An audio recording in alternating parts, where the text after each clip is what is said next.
Hey guys, welcome to Mayank talks. तो आज मैं मैच रिव्यू के साथ आ चुका हूं। तो आज मैं मैच रिव्यू करूंगा FC Goa versus north east United FC का।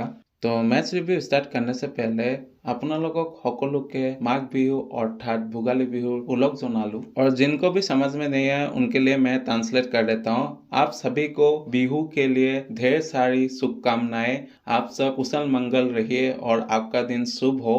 तो इसी के साथ मैं मैच रिव्यू स्टार्ट करने वाला हूँ। तो सबसे पहले मैं गोवा के साथ स्टार्ट करूंगा। तो एफसी गोवा ने नॉर्थ ईस्ट के अगेंस्ट पहले हाफ में बहुत ही ज़्यादा काबिल तारीफ परफॉर्मेंस प्रोवाइड करके दिया अपने टीम के लिए। और मैं कोच मैनुएलो मार्केस की भी मैं तारीफ करना चाहूँगा, क्योंकि सेम टाइम में दो जगह में संभालना इतना ज़्यादा आसान नहीं होता है। दिखता आसान है लेकिन जो संभाल के रखता है उसी को पता चलता है कि एक टाइम में दो दो चीज़ संभालना कितना ज़्यादा रेस्पॉन्सिबिलिटी का बात है। और इसी कारण से मैं उनकी तारीफ करना चाहूंगा कि जिस तरीके से उन्होंने इंडियन टीम को भी चला के रखा है और जिस तरीके से उन्होंने एफसी गोवा को भी चला के रखा है, बिल्कुल ही तारीफ करना बनता है मैनुएलो मार्केस का। अगर मैं एफसी गोवा के पॉइंट ऑफ व्यू से बात करूं तो मुझे लगता है कि एफसी गोवा ने कहीं ना कहीं नॉर्थ ईस्ट के अगेंस्ट ड्रॉ निकाल के अपने लिए एक एडवांटेज सेट कर दिया है टॉप 1 में जाने का। हालांकि पता है कि उतना ज्यादा पॉसिबल तो नहीं है, लेकिन फिर भी एक मौका है कि टॉप 1 में जाके लीग सील को जीते। और मोहन बागान भी नहीं चाहेगी कि एफसी गोवा टॉप 1 में आए और लीग सील को जीते, लेकिन फिर भी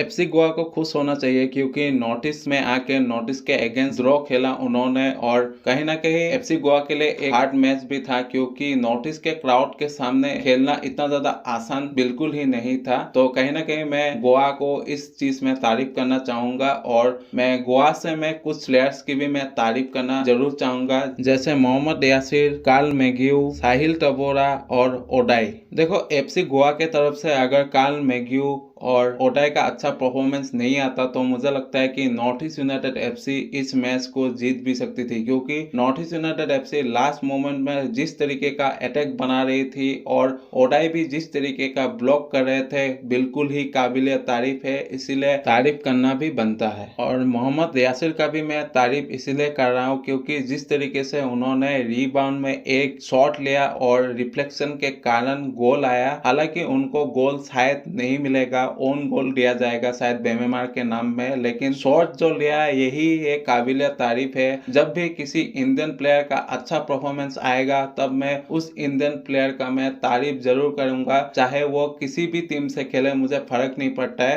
क्योंकि इंडियन आईएसएल बनाई है इंडियन प्लेयर को इम्प्रूव और डेवलप करने के लिए। और किसी भी इंडियन प्लेयर का अगर इम्प्रूवमेंट और डेवलपमेंट आता है तो मुझे भी बहुत ही ज्यादा अच्छा लगता है तारीफ करने में। तो अभी मैं फाइनली नॉर्थ ईस्ट यूनाइटेड के तरफ आऊंगा। अगर मैं नॉर्थ ईस्ट यूनाइटेड के पॉइंट ऑफ व्यू से बात करूं तो मुझे लगता है कि नॉर्थ ईस्ट यूनाइटेड एफसी ने भी अच्छा काम किया एफसी गोवा के अगेंस्ट ड्रॉ खेल के, क्योंकि नॉर्थ ईस्ट यूनाइटेड के कोच जुआन पेड्रो बेनाली सस्पेंडेड थे और फील्ड में मौजूद नहीं थे, लेकिन इसके बावजूद भी नॉर्थ ईस्ट यूनाइटेड एफसी ने ड्रॉ हासिल किया नौशाद मूसा के अंदर में। देखो, नॉर्थ ईस्ट यूनाइटेड एफसी की अगर गेम प्ले की बात करो तो मुझे लगता है कि नॉर्थ ईस्ट यूनाइटेड एफसी के गेम प्ले में थोड़ा बहुत सुधार देखने को मिला और थोड़ा बहुत क्रिएटिविटी देखने को मिला फील्ड में, जो कि एक अच्छा साइन है नॉर्थ ईस्ट यूनाइटेड एफसी के लिए, क्योंकि पिछले कुछ मैचेस से वो क्रिएटिविटी नजर नहीं आ रहा था नॉर्थ ईस्ट यूनाइटेड के तरफ से। देखो, नॉर्थ ईस्ट यूनाइटेड एफसी का परफॉर्मेंस आज बिल्कुल ही अच्छा था, लेकिन मैं फिर भी नॉर्थ ईस्ट के कुछ चीजों को मैं क्रिटिसाइज करना चाहूंगा। सबसे पहले मैं लॉन्ग बॉल को मैं थोड़ा बहुत क्रिटिसाइज करना चाहूंगा, क्योंकि नॉर्थ ईस्ट यूनाइटेड एफसी सिर्फ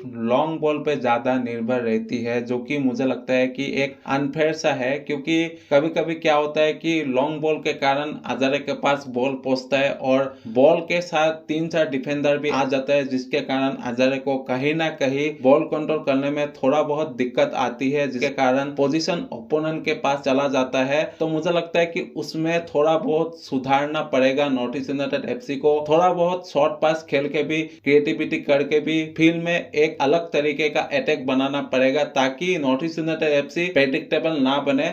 देखो, मैं नॉर्थ ईस्ट यूनाइटेड एफसी को लॉन्ग बॉल खेलने से मना नहीं कर रहा हूँ, लेकिन मुझे लगता है कि नॉर्थ ईस्ट यूनाइटेड एफसी को ओपोनेंट्स को कन्फ्यूज करने के लिए कभी कभी शॉर्ट पासेस का यूज करना चाहिए ताकि नॉर्थ ईस्ट का पोजीशन बना रहे, और जब भी नॉर्थ ईस्ट अटैक में जाती है तो कहीं ना कहीं नॉर्थ ईस्ट यूनाइटेड एफसी अपना पोजीशन आराम से लूज कर देती है। तो कहीं ना कहीं अगर north east United FC short passes का यूज करेगी तो मुझे लगता है कि north east United FC attacking half में ज्यादा पोजीशन को रख सकती है और कहीं ना कहीं गोल आने का मौका भी बन सकता है।